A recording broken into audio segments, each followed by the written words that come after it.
Hello, I'm Chuck Martin, and welcome to the Voices of the Internet of Things. With me today is Brad Sims, President and CEO of Gale Partners, a data-driven agency. Brad has been Senior Vice President at SapientNitro, Chief Marketing Officer at TravelEdge, and Ventures Advisor at MDC Ventures.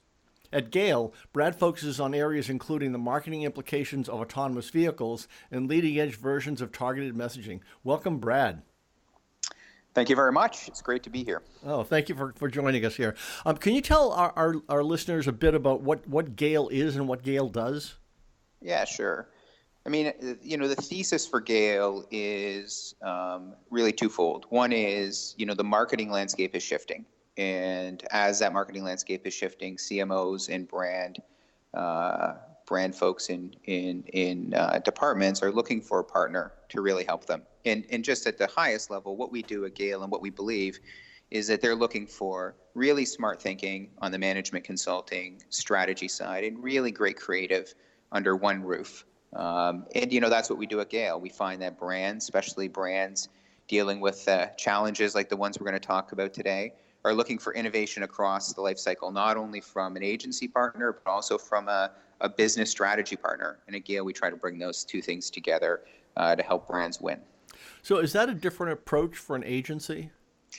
It is. I think, if you're reading, the internet nowadays, it's a very trendy topic, right? Agencies trying to become more consultancies hiring and buying agencies. But 3 or 4 years ago when we decided to start Gale, it was definitely an idea where a lot of people asked us to repeat the idea a few times. People looked at us a little sideways. And I think, the idea is, as a chief marketing officer, you need to be, more accountable from a strategy and a business perspective than ever before, but you still need to connect with your consumers emotionally. And I think bringing those two things under one roof makes a lot of sense, especially, in this day and age when, we can't even guess what is out 5 years from now. We can't even probably even guess what's out 3 years from now from a marketing and an experience and an advertising perspective. And so, it is definitely a little unique, but I think it's definitely kind of a value proposition that certain marketers are looking for. And is there still room for traditional agencies? 100%. I think, a brand is well served by a number of partners. And I think a brand is well served by a number of agencies that do a number of things. I think the day of one big agency consolidated deals, is gone, because I think you settle for the lowest bar. I think you want a number of partners that are really good, that collaborate together to get to the right answer for your brand. And, as I said, I think the space is changing quicker now than it was 18 months ago, than it was 36 months ago, and potentially will be in 18 months. And so you want to partner with a number of agencies that bring a number of perspectives, and challenging those and pressure testing those gets to the right answer. So what do you see today as the role of artificial intelligence, which is clearly the bright, shiny object of the time? Yeah, I mean, it's a really interesting question. I think, the question I always pose to our clients when they want to talk to me about artificial intelligence is, what is the question you're trying to answer? Because I think that's a really important spot to start. When we think about artificial intelligence, we think of it kind of as an end spot of maturity. And when I sit with my clients and talk to brands, I say to them, look, the very first thing you have to do is you have to get your brand tone and your brand visual identity consistent across channels. And you'd be surprised how many brands still struggle with that. And then in my mind, the second idea for brands is, clients of your brand customers are telling you things, and you just need to listen to them and say back to them what they've said to you. And then you can get to this AI, machine learning kind of spot where, you're skating to where the puck's going to go, or you're projecting where the customer is going to go, or you're using, fuzzy logic and unstructured data to figure out all of these interesting things. But from my perspective, the question is, in that third tier, ultimately, what are the questions that you need to be answering for your customers? And then how do you apply machine learning, AI, various tools to get to that and get to that answer? And I think it's always a dangerous spot when you have a solution looking for a problem. And I think, in a lot of spots right now, we have a solution, which there's lots of talk about, and we spend a lot of time thinking about the space and bringing solutions to clients in this space. But when the solution is looking for a problem, sometimes that ends up in not such a great spot. So I think it's about asking the question, what are we trying to solve? And then what is the toolkit we have to get to that? And in that, machine learning, AI, fuzzy logic, neural net, all of those things could play a role, but you got to start the other way. So is it that basically machine learning and AI can handle data that humans can't handle? Yeah, I think that's a little bit of it. I think, machine learning and AI definitely have a benefit when it comes to, volume. It definitely has a value in when it comes to patterns. It definitely has a value when it comes to projecting, next best action and predictive kind of behaviors. I think AI plays a role in all of that. But I was sitting with someone just the other day, and I said, I'm not so sure why you're focused on all of this investment in AI and machine learning when you just still don't have some of your basics not working for you. And so I think there's a variety of answers that machine learning and AI can bring to bear. And I think optimization is one, pattern recognition is one, and I think kind of predictive nature is one. And I think there's probably about 13 or 14 others. But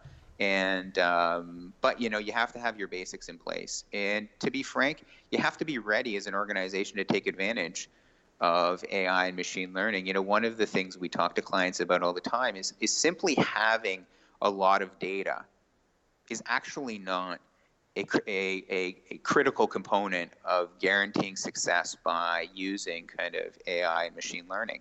I can have a lot of data, but if I don't know how that data relates to my customers or potential customers, if I don't have a proper testing framework in place to understand in various ways how customers interact with that data, we say and we think about how testing frameworks, which is different than measurement is important, but how testing frameworks are really critical to enabling, AI and machine learning for a lot of brands that are looking to apply it in practical ways. They're dealing with practical problems every day.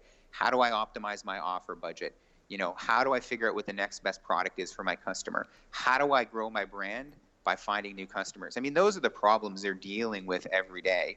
They're not trying to identify a mysterious rock on Mars. That's not the problem they're trying to deal with. And so when we think about it, we think having a lot of data is part of the equation. Having a proper testing framework is part of the equation, and asking the right questions is part of the equation. And I think that's how we try to bring it down to a practical level, so that brands can use the technology to actually either advance their loyalty, advance their acquisition, advance their lifetime value of their customers, reduce their churn, whatever they're trying to accomplish. Is that essentially what you did with Resorts World Genting in Malaysia, where you were looking to identify, or they were looking to identify patterns of their best customers?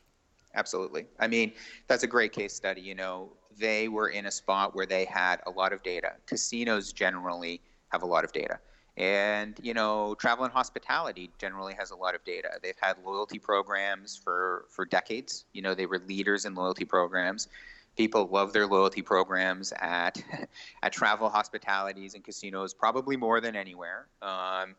And so they have a tremendous amount of data. And, what we were able to do with Genting was come in and say, look, so we have all this data and we know all these customers, but how do we put a framework in place to learn more about the customers that move from, kind of a human-aided machine learning AI environment where the human is relatively important in that equation, to a spot where it's human-aided machine learning, but the machine learning and AI component is a higher percentage than the person, to a somewhat autonomous AI machine learning environment to optimize channel, to optimize message, to optimize offer.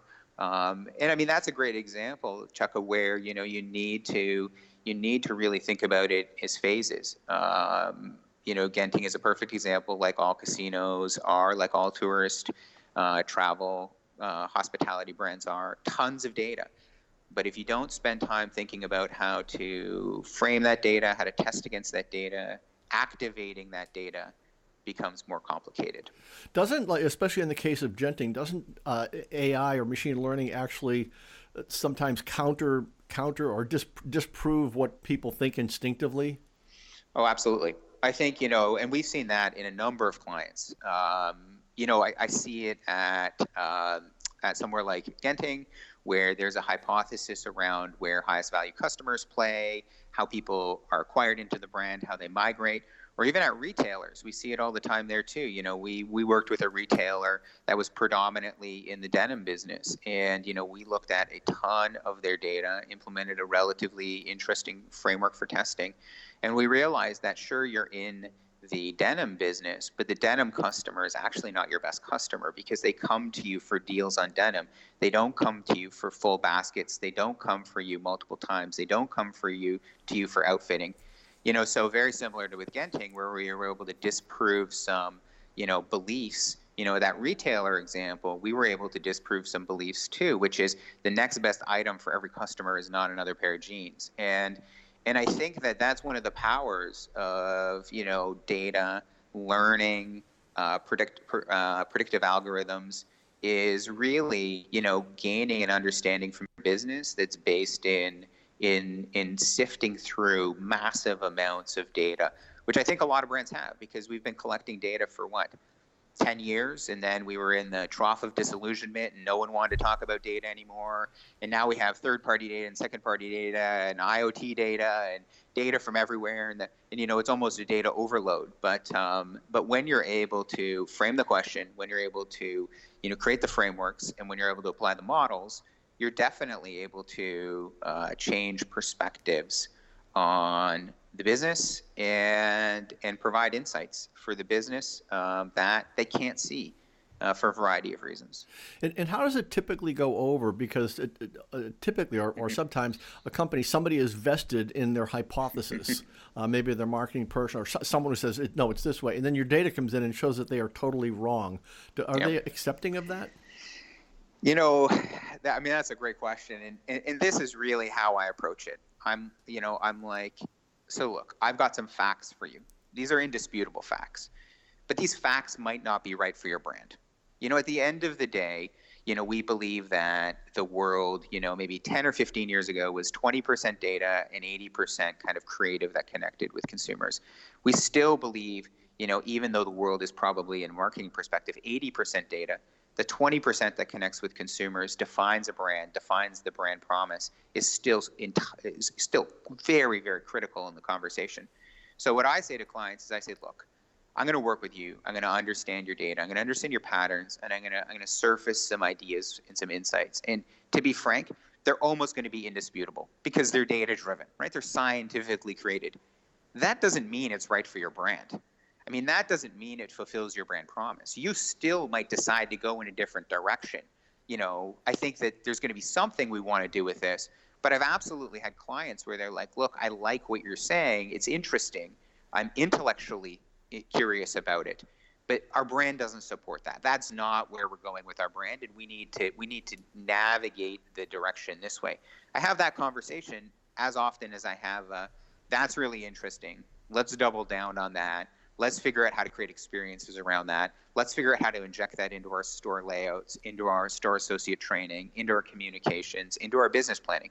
It really goes on both sides. And I think, you have to be open. I think, data often is indisputable, but it's that last 20% that connects with the customer, that connects with the prospect, that fulfills the brand promise, that sometimes it's just still human gut. And a CMO, a head of marketing, a brand leader, ultimately needs to be making that call. And what we try to do is arm them with all the facts, and then we try to support them in realizing the outcomes they want for their brand.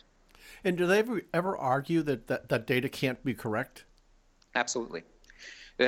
So, we've been doing this for a while, so we have kind of a phased process.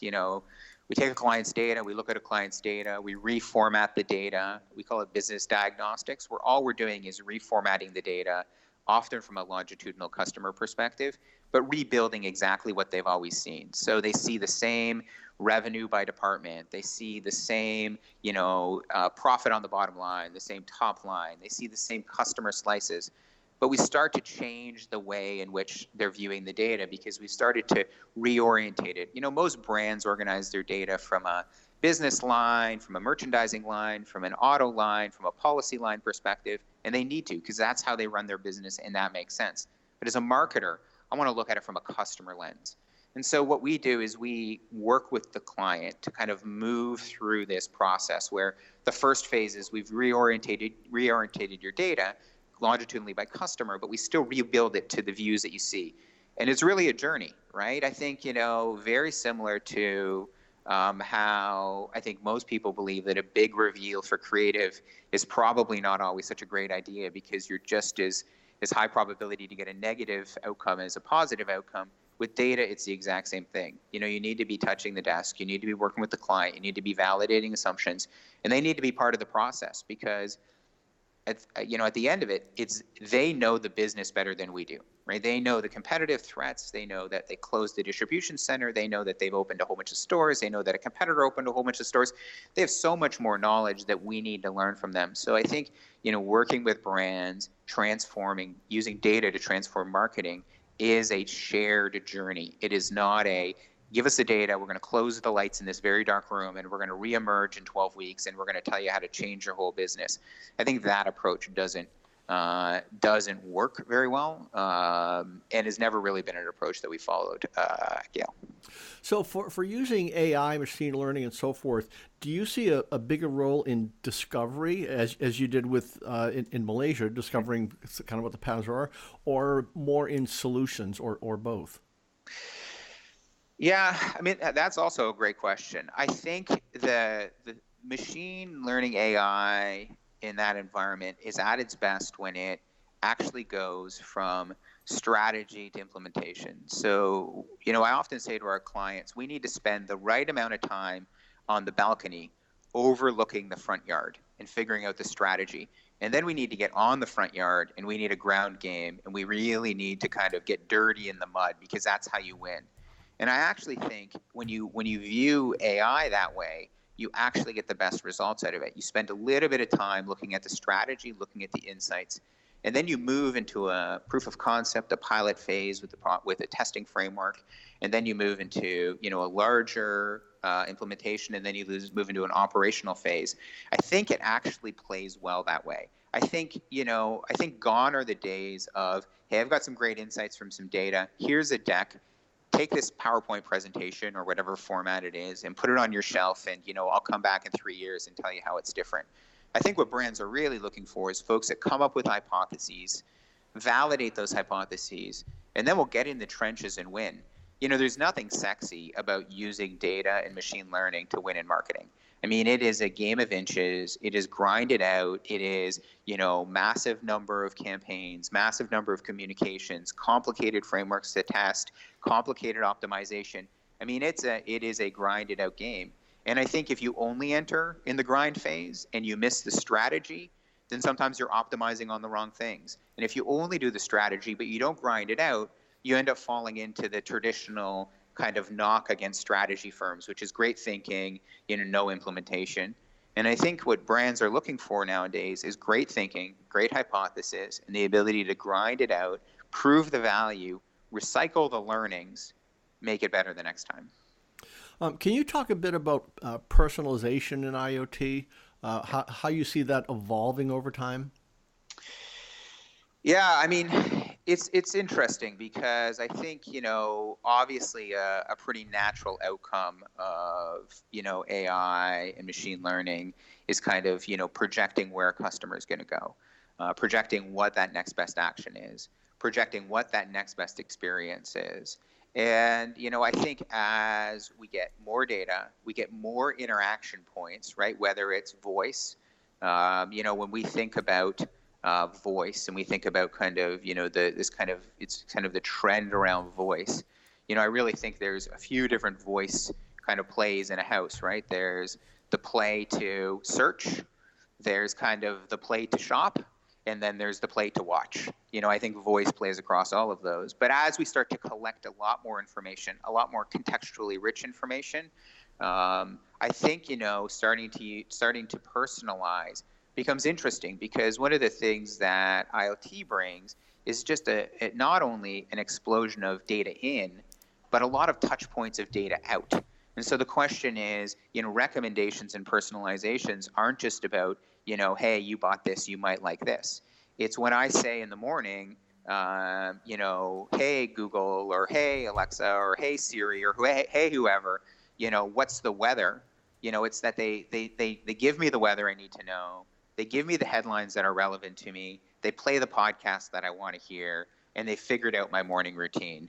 I think that is a way in which personalization expands out of where we think about it today, which is, show me what I need to see on the website, or deliver me an email that's relevant to me. I think IoT, a lot of folks think about the data in, but think about the experiences out. And I think that there's a long way to go, and there's a long road ahead around creating those personalized experiences for folks on the other side of kind of all of these devices and all of these touch points and sensors and beacons and cars and fridges that are connected and everything that I think we're going to be experiencing over the next few years.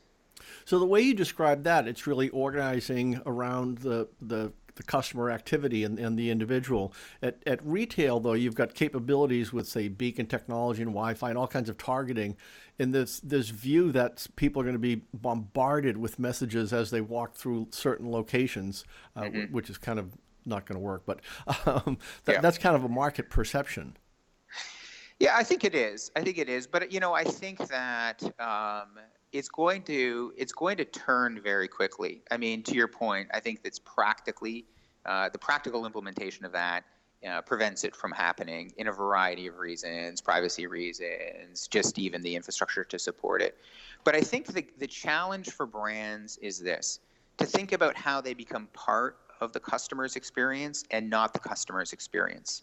One of my favorite experiences that I have from a brand right now is a weather-based brand. And, I have their app on my phone, but I never open it. I never go to their site on the internet. I never watch their channel on TV.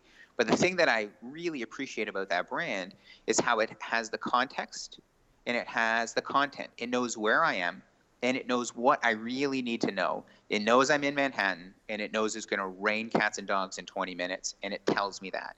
And I think part of the challenge for brands as they think about personalization at that next level is, we all want to be present in the funnel, which is no longer a funnel, and we all want to be present in the prospecting journey, and we want to be touching the customers multiple times as they walk through the mall, as their location-based services are exploding.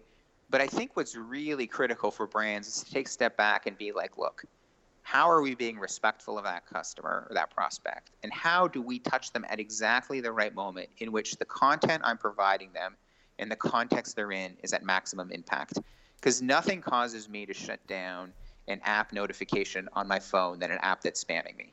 Like, that happens. And the problem is, once you've done that, you never turn it back on. Like, the likelihood I'm going to re-enable notifications on an app that I've recently turned off is almost zero. So I think it's a really dangerous and a spot for brands to be in that are thinking along that lines, which is just bombardment of location-based, or bombardment of advertising, or bombardment of notifications, or someone dropping an ad on my Google Home or my Alexa or whatever. That's going to cause the customer to turn down that in preferences, and then you've lost that channel. So I think it's important to think about that. But that implies a whole different relationship between a brand and a customer for the future. It does. Yeah, I mean, I think brands really want to think about how you become part of your customer's story, how you become part of their flow. I don't think it's about dominating the storyline with customers anymore. You go back to the one of the very first questions you asked me, Chuck, which is around, is there still room for other agencies or brands? And I said, look, multiple agencies produce the best answers for brands. At the end of the day, I think for consumers, it's very much the same thing. there are very few instances, I suppose, where this wouldn't apply, but multiple brands in the portfolio for a consumer is what they want. And, I think brands need to realize that they own a space, they own a territory with the consumer, but how they use AI, how they use machine learning, how they use predictive algorithms, they have to be careful and they have to be respectful. So can you tell me where privacy fits in all of this? Yeah, I mean, I think privacy is, a non-negotiable. So I think that brands need to err way on the right side of privacy. I don't think it's not even a line that's worth discussing. I think, making sure that you're respecting the customer, the prospect, the consumer, making sure that, in some instances, you're not just at the line of what is allowed and what's not allowed. But I think you have to add privacy to respect, right? And I think that, you can absolutely talk about, what is the proper segment size, what is the proper grouping so that it's not individually targeted, so that it's, working at an audience level, or you can talk about all the rights that you need to get from a customer, consumer, or prospect in order to communicate with them. And I think you could be on the right side of all of that. But I think brands have an elevated responsibility to then think, is this the right thing to do? Am I going to be driving brand affinity? Am I going to be driving brand loyalty if I'm just on that right side of privacy? In some instances, Chuck, that is fine. You just need to be there. But I think in some instances, you need to be further away from that. And you need to think about, how do I interact with the customer? What do I have the right to do? And do I have the right to do this with a customer? And what is their reaction going to be? Because ultimately, the game is about getting people to interact with brands. And volume is not necessarily the equation that drives that. And I think, being on just the right side of the privacy line also is not the thing that drives that. And lastly, can you talk a little bit about autonomous vehicles? Not necessarily the actual self-driving car, but what it's going to look like for interacting with the consumer in that vehicle? Yeah, I mean, it's a great question. I think, and I love to think about areas where there's still more questions than answers. I think there's a few layers here. Who wins? Platform providers, which are the car manufacturers, software providers like Google, service providers like Uber. I think it's what does that driving space look like? It becomes more experiential. Is there new media types? Is there new content types for autonomous driving? Is autonomous vehicle a publisher? But I think ultimately what we think is the autonomous vehicle really has two kind of spaces in which it plays. One is an urban space in which it's about, moving you from point A to point B, and that very well could be a single person vehicle.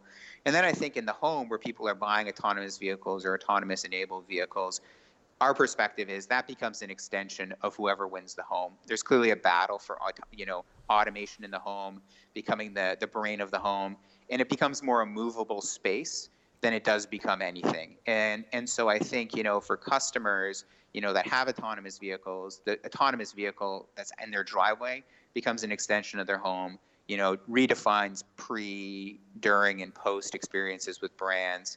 And then autonomous vehicles that are meant for transportation in the city, part of the sharing economy.